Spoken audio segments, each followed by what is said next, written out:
Hello everyone, welcome to my channel. Last class में हमने देखा था इनर्शियल फ्रेम और नॉन इनर्शियल फ्रेम और स्यूडो फोर्स। आज हम उसके आगे पढ़ेंगे। नॉन इनर्शियल फ्रेम में हम देखेंगे simple pendulum in A lift. एक एग्जांपल है इसका। जब एक पेंडुलम को हम लिफ्ट में रखते हैं और अगर वो लिफ्ट रेस्ट पे हो तो वो पेंडुलम का टाइम पीरियड होगा 2π√L/g। और अगर वो लिफ्ट ए एक्सेलरेशन से ऊपर जा रही है तो उस मास पर, उस ऑब्जेक्ट पर स्यूडो फोर्स नीचे लगेगा ma, जिसकी वजह से उसका टाइम पीरियड चेंज होगा 2π√L/g+a। और अगर वही लिफ्ट नीचे आ रही हो डाउनवर्ड ए एक्सेलरेशन से तो उस ऑब्जेक्ट पर स्यूडो फोर्स ऊपर लगेगा ma, तो जिसकी वजह से उसका टाइम पीरियड चेंज हो जाएगा T = 2π√L/g-a। इसके बाद हम देखेंगे सेंट्रीफ्यूगल फोर्स। सेंट्रीफ्यूगल फोर्स भी एक स्यूडो फोर्स ही होता है।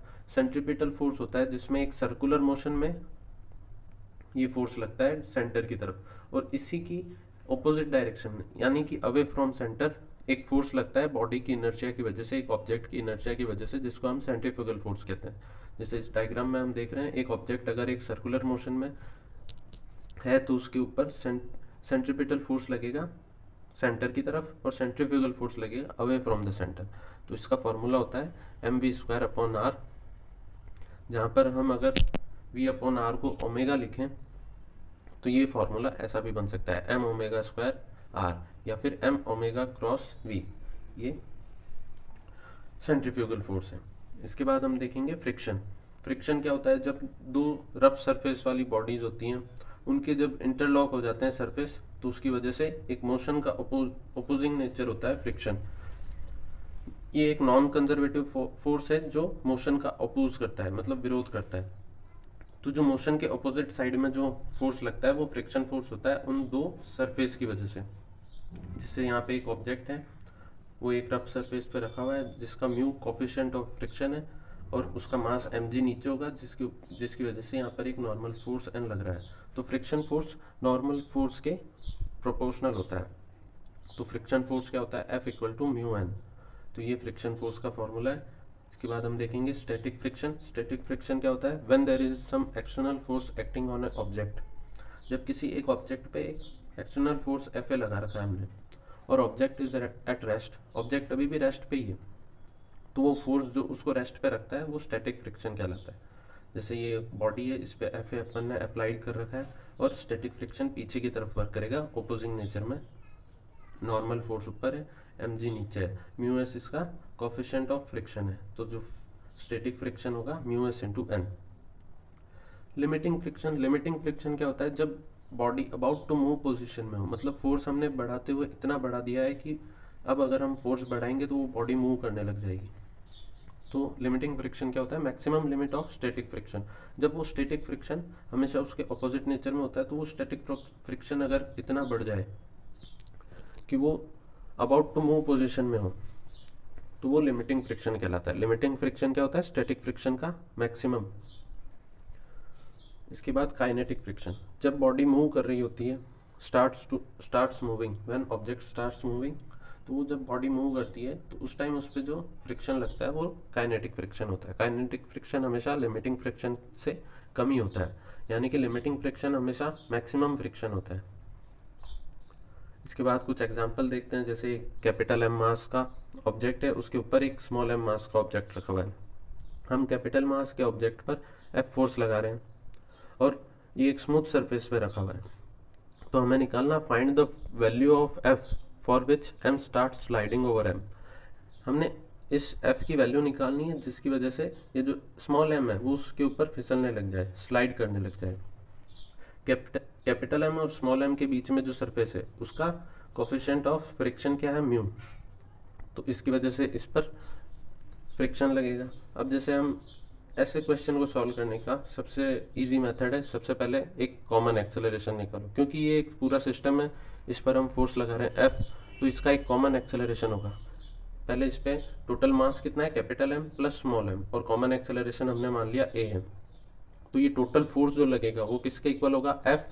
उसमें से हम एक फ्रिक्शन फोर्स Fr और Fr घटाएंगे, क्योंकि इस कैपिटल M सब्जेक्ट पे जो फ्रिक्शन फोर्स लगेगा ऊपर वाले सब्जेक्ट की वजह से वो पीछे की तरफ लगेगा, और स्मॉल m जो सब्जेक्ट है उसके ऊपर जो फ्रिक्शन फोर्स लगेगा वो आगे की तरफ, क्योंकि वो फ्रिक्शन फोर्स ही स्मॉल एम को आगे की तरफ लेके जाएगा। तो कैपिटल एम के मोशन का ओपोज करेगा पीछे की तरफ फ्रिक्शन फोर्स, और स्मॉल एम को आगे की तरफ लेके जाएगा small F R friction force.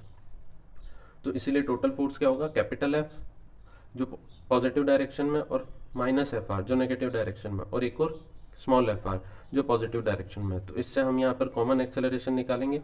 Common acceleration आएगा A equal to F upon small M plus capital M, जहाँ पर एफ आर क्या है, म्यू इंटू एन, और एन क्या है, एम जी।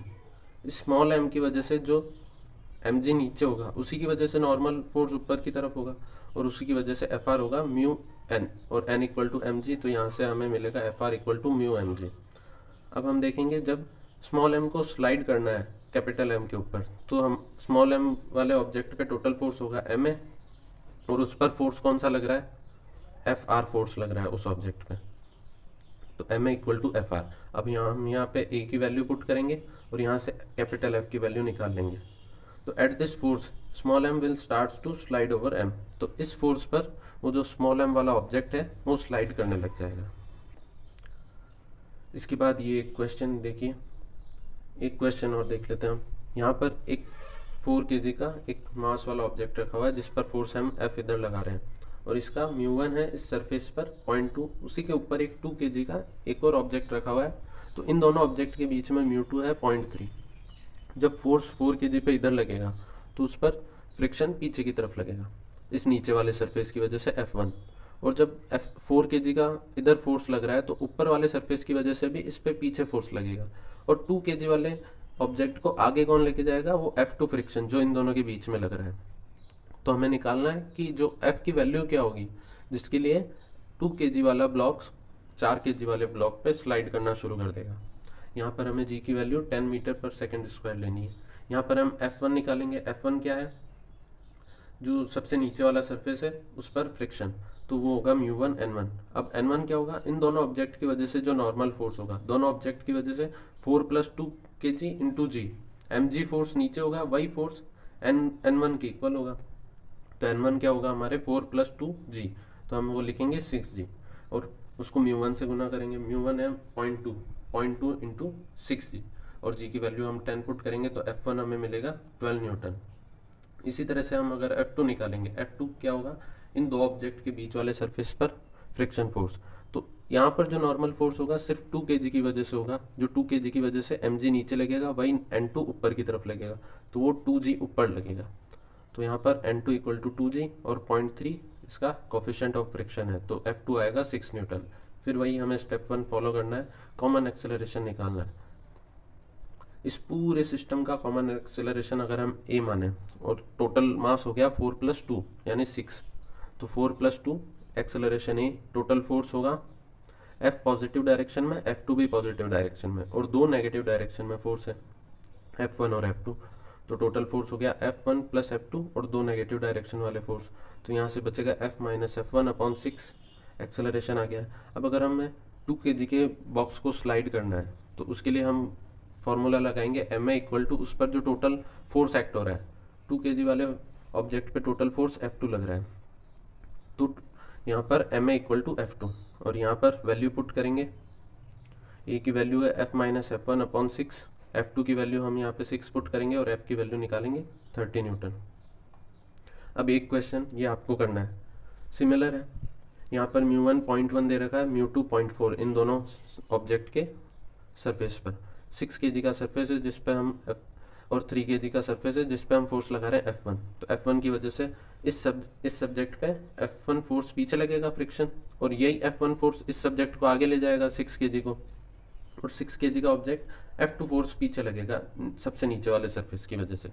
तो हमें ये कैपिटल F निकालना है सच दैट कि 3 kg वाला block starts to slide on 6 kg block. अब हमें ये फोर्स निकालना है जिसकी वजह से 3 kg वाला ब्लॉक स्टार्ट्स टू स्लाइड करने लग जाए। तो इसके ऑप्शन है 12 न्यूटन, 12.5, 13.5 एंड 30 न्यूटन। ये क्वेश्चन आप सॉल्व कीजिएगा, नेक्स्ट क्लास में मैं इसका सॉल्यूशन दूंगा। थैंक यू, और ऐसी वीडियोस के लिए मेरे चैनल को सब्सक्राइब करें।